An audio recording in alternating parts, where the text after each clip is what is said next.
약속의 땅에 들어가야 할 이스라엘 백성들, 그 땅으로 가는 길에 거주하고 있는 이 족속들과 전쟁을 해야 했습니다.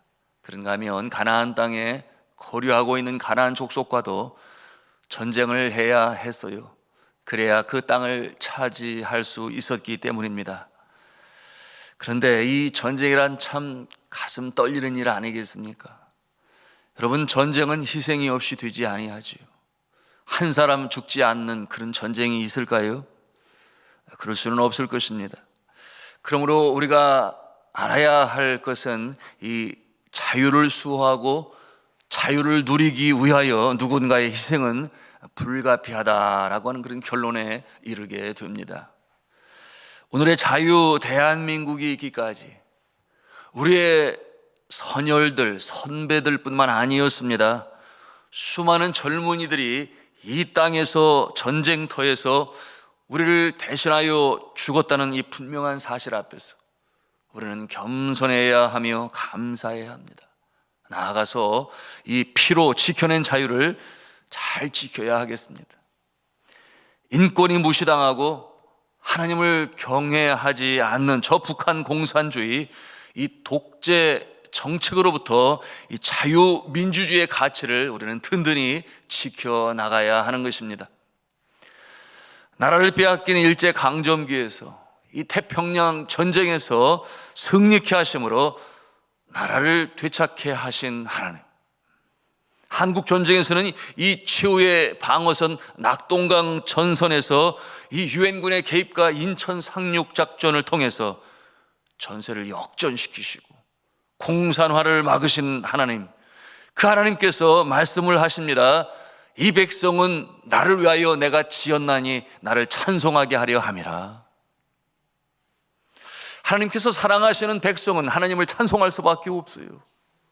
하나님이 창조주가 되시고 구원주가 되시고 역사의 주관자가 되시며 개개인의 삶의 생사화복의 주관자가 되시기 때문에 이 백성은 내가 나를 위하여 지었나니 나를 찬송하게 하려 함이라. 너무나 분명하지 않습니까? 이 자유 대한민국으로 지켜주신 하나님은 우리로 하여금 예배받으시기를 원하시고, 또한 이 말세지 말의 제사장 국가로 삼으셔서 땅끝까지 이르러 복음을 증거하는 일에 한국교회를 세우시기 위하여 전도 폭발과 같은 이 땅에 아주 얼마나 빠르게 이 교회 성장의 곡선을 만들며 온 세계를 놀라게 했는지 몰라요.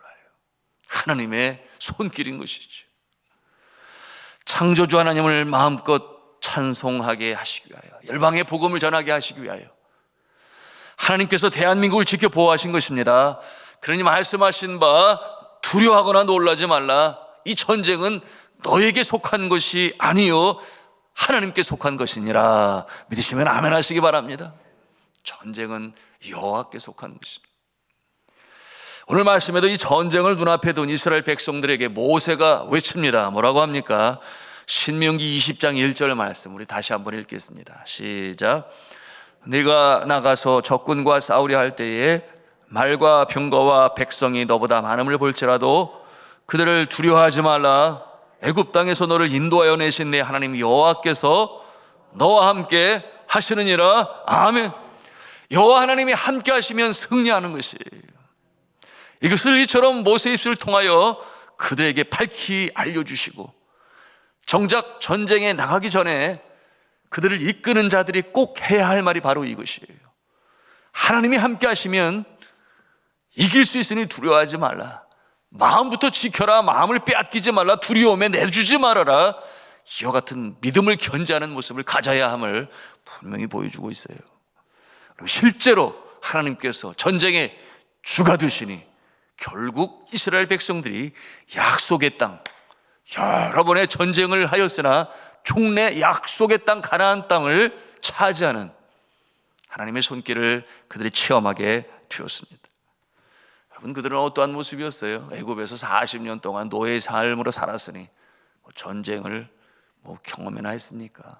훈련을 제대로 받았습니까? 광야 40년 동안 그처럼 정식 군사로 훈련받은 경험이 없음에도 불구하고 하나님의 손길이 함께 하시니 그와 같은 승리의 역사를 이룰 수가 있었어요. 과거에 이 유럽과 북아프리카를 점령한 이 로마 제국은 절대 권력으로 이 점령한 땅의 백성들을 로마의 정신으로 하나로 만들기 위하여 아주 무서운 계획을 세웠지요. 그것은 어떠한 모습이었는가 하면 황제를 숭배하고 황제를 숭앙하고 신격화하여 그 앞에 고개 숙이게 하는 일이었어요. 그들의 그 모습은 처음에는 죽은 황제가 자신의 나라를 지킨다, 그 영혼을 숭배하는 모습으로 나가더니 나중에는 살아있는 황제가 직접 내가 신이다 이렇게 선포하고 그 앞에 고개 숙이게 하였습니다. 엄청난 전리품으로 인해 아주 웅장한 신전을 만들고 대단한 건물을 만들고 절하지 않는 나라와 민족은 눈밖에 나는 것이니 두려워하여 그 앞에 고개를 숙였어요. 하나의 로마를 세워야 하는데 그러지 아니하면 거스르는 것이니 박해가 따르기 마련이었어요. 그러니 사람들은 로마의 빌부터 살아야 했지요. 박해당하지 않고 성공하고 출세하기 위하여 그와 같은 모습으로 살았는데, 이 로마 초기 시대에 약 300년 동안 가장 비천한 모습으로 핍박당하는 존재가 있었으니 누구였겠습니까? 바로 이 크리스찬이라고 하는 그리스도인들이었어요. 박해당하고 고문당하고 순교당하고, 그럼에도 불구하고 믿음을 지켰어요. 여러분, 그 모습을 보시고 하나님께서 함께 하시게 되었는데 놀라운 반전이 일어났죠. 313년에 이 황제 컨스탄티누스, 이 컨스탄티누스 대제가 이 기독교의 자유를 인정한 것인데 그 역사적 배경이 이러합니다. 로마의 디오클레티아누스 황제, 그의 아들이 4명이 있었어요. 그러니 그가 그런 생각을 했습니다. 각 아들에게 권세를 나눠주어 땅을 4개로 분할하여 다스리도록 그렇게 했던 것입니다. 그 중에 장남이 컨스탄티누스였는데요, 당연히 장남에게 황제의 자리가 가야 하는데 이렇게 4수로 나눠지게 된 배경은 그의 어머니가 천한 신분 출신이었으니 장남이라도 불구하고 아버지의 황제의 자리를 계승받지 못했던 것이었습니다. 왜 그랬는가 하면 그의 어머니가 그 당시 박해당하고 핍박당하는 기독교인이었던 것이에요. 그러니 그와 같은 내용을 안 이 왕이 장남에게 주질 않아요. 그 어머니 헬레나, 이 헬레나는 아주 신실한 독실한 기독교 신앙으로 그의 아들을 가르치는데 기독교인을 교사로 세워 기독교적인 이 가르침으로 컨스탄티누스를 가르칩니다. 이와 같은 기독교 환경에서 자라난 컨스탄티누스가 이 장차 로마의 황자가 되고자 하는 그런 마음을 가졌죠. 그래서 이복 동생들과 불가피한 전쟁을 하기 이루었습니다. 그 전쟁 중에 가장 중요한 전쟁이었죠. 밀란이라고 하는 곳에서 전쟁을 치르게 되었는데 전쟁 전날 밤에 꿈을 꿉니다. 어떤 꿈을 꾸는가? 하나님께서 꿈을 통해 명하시는데요, 예수 그리스도를 상징하는 문장, 표시를 깃발과 방패에 달면 승리하리라, 이 꿈을 꾸게 되는 거예요. 그래서 컨스탄티누스는 모든 병사들의 깃발과 방패에 그리스도의 이름으로 십자가의 모형으로 만들어 달게 했어요. 그 결과는 놀라웠지요. 대승을 이루게 되었습니다. 그러므로 네 형제에 다스리던 그 나라는 다시금 하나가 되고, 하나님의 은혜를 입은 컨스탄티누스는 약 300년 동안 내려온 이 핍박과 박해와 압제와 이 순교의 역사를 종결시키고 그 땅에 하나님을 창조주로, 예수님을 구세주로, 이제는 자유를 선포하는 놀라운 시대를 시작하게 하셨던 것이에요. 저는 이 역사를 읽으면서 오늘날 북한의 모습을 생각하지 않을 수가 없어요. 어떠한 모습입니까? 그 땅에 인권이 없어요. 하나님을 두려워하지 않습니다. 국제 기독교 선교 단체는 오픈도어즈 USA라고 하는 이 박해를 당하는 나라들 중심으로 선교 정보를 수집하고 또 그곳에 선교를 아주 전략적으로 해나가는 선교 단체가 있는데요. 지난 1월 13일에 연례 2021년 세계 기독교 감시 목록을 발표했어요. 그런데 이 북한은 올해도 최악의 기독교 박해 국가 1위에 올라서 20년 연속 그 위치가 변함이 없습니다. 세계에서 기독교인을 가장 극심하게 탄압하는 국가라는 불명예를 안게 되었어요. 이 선교단체는 신앙의 자유 정도를 이 폭력과 이 교회 등 6개 분야로 나누어서 점수가 높을수록 최악으로 평가하게 되었는데요. 이 북한은 94점을 받아서 그 바로 아래는 어떤 나라였는가 하면 얼마 전에 왜 탈레반 정부에 의해서 나라의 정권을 빼앗긴 아프가니스탄, 이 아프가니스탄이 또 함께 최악의 모습으로 기록되어 등재되었습니다. 그러면서 북한에서 기독교인으로 발각되는 것은 사형 선고와 같다. 바로 처형되지 않으면 끔찍한 강제 수용소로 끌려가게 되는데, 아울러 김정은이 기독교인 5만에서 7만 명이 수용된 것으로 추산되는 이 수용소들, 북한에서는 감호소라고 그러는데 이 수용소들을 확장한 것으로 보도를 하였습니다. 대부분의 북한 기독교인들은 다른 신자들을 만날 수 없으며 믿음을 계속 숨겨야 한다, 그렇게 발표했습니다. 이 선교단체의 데이비드 커리 회장은 온라인으로 진행한 이 행사에서 용우라고 하는 북한 주민, 기독교인이 된 뒤에 강제 수용소로 끌려가서 당한 구체적인 내용들을 예를 들어서 자세히 설명하기도 했습니다. 북한을 생각할 때마다 참으로 가슴이 아픕니다. 같은 동족인데 말이죠. 기도하지 않을 수가 없어요. 기독교 신앙 속에서 그 감호소에서 갇혀서 핍박당하고 또 실형으로 이 시대에 순교자의 길을 걸어가는 그 모습들을 바라보면서 이 새벽에 우리가 함께 기도해야 되겠습니다. 주여, 고난과 핍박 속에 북한의 성도들을 지켜보아요 주옵시고 끝까지 믿음을 지키게 하여 주옵소서. 요한계시록에 말씀하고 있잖아요. 순교의 그 수가 차기까지 기다리라. 오늘날 시대의 그와 같은 모습을 통하여 우리에게 경각심을 주고 우리가 신앙을 지켜나가야 할 그 다짐을 다시금 갖게 하시는 것이 하나님의 뜻이지요. 그런가 하면 순교의 반열에 선 자들은 저 하늘나라에서 가장 귀한 하나님 가까이 귀한 자리에 앉아 상급을 받으며 주를 찬송하게 되는 복을 누리게 되는 것이라고 계시록은 분명히 말씀하고 있어요. 자, 오늘 말씀 중에는 이 가나안 족속과 치러야 할 전쟁 중에서 나가지 말아야 할 부류의 사람들을 이렇게 열거하고 있어요. 그렇지 않아요? 첫째는 새집을 건축하고 낙성식을 하지 못한 자, 둘째는 포도원을 만들고 그 소출을 아직 먹지 못한 자, 셋째는 여인과 약혼한 자, 만약에 전쟁에 나가서 죽게 되면 그 여인을 빼앗기게 되니 전쟁에 나가지 않도록 허락하라. 그런데 이들의 공통점이 있습니다. 어떠한 공통점인가?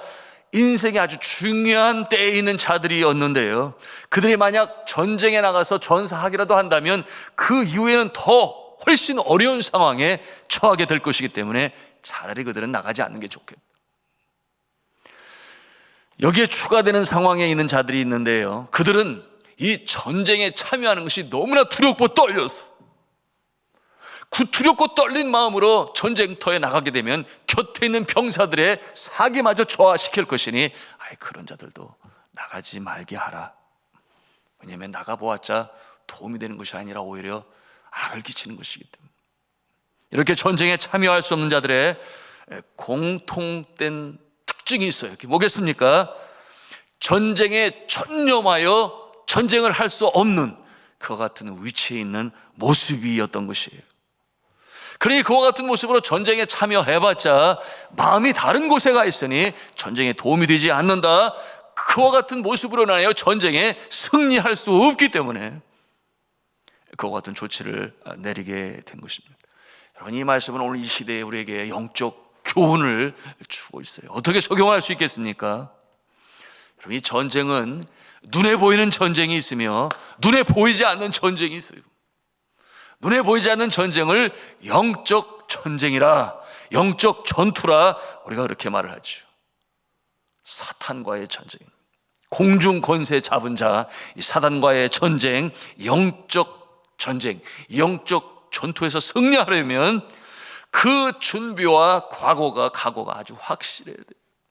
어떤 자세를 견지해야 하겠습니까? 마음에서부터 미리 승리를 선포할 수 있어야 돼요.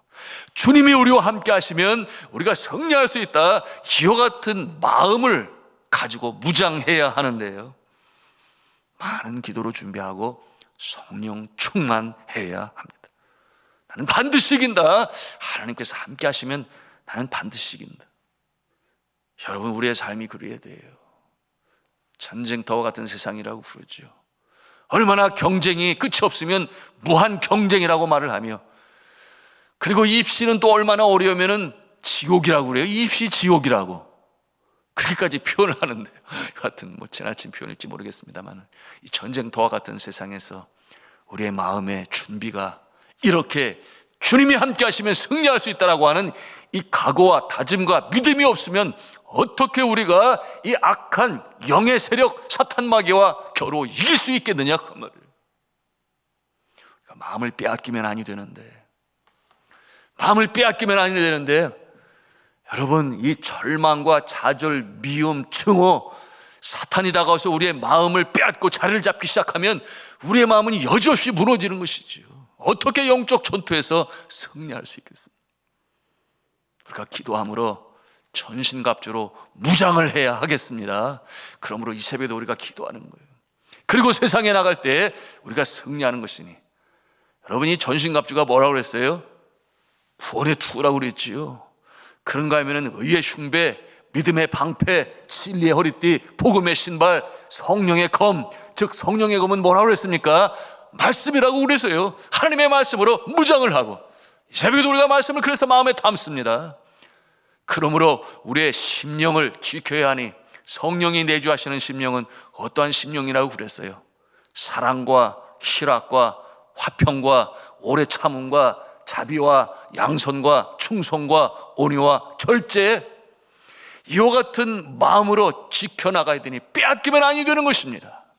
이와 같은 마음을 가지고 견지할 때에 영적 전투에서도 승리하는 것이니, 요한일시 승리의 깃발을 들고 어디 가든지 누구를 만나든지 무엇을 하든지 주의 정병이 되고 군병이 되어서 승리로운 인생, 주의 이름을 높이며 하나님을 찬송하는, 그러므로 그 길이 약속의 땅 가나안 땅, 저 요단강 건너 하늘나라에 이르기까지 순례자의 길을 승리하시는 저 여러분 다 되시기를 저는 주님의 이름으로 축원합니다.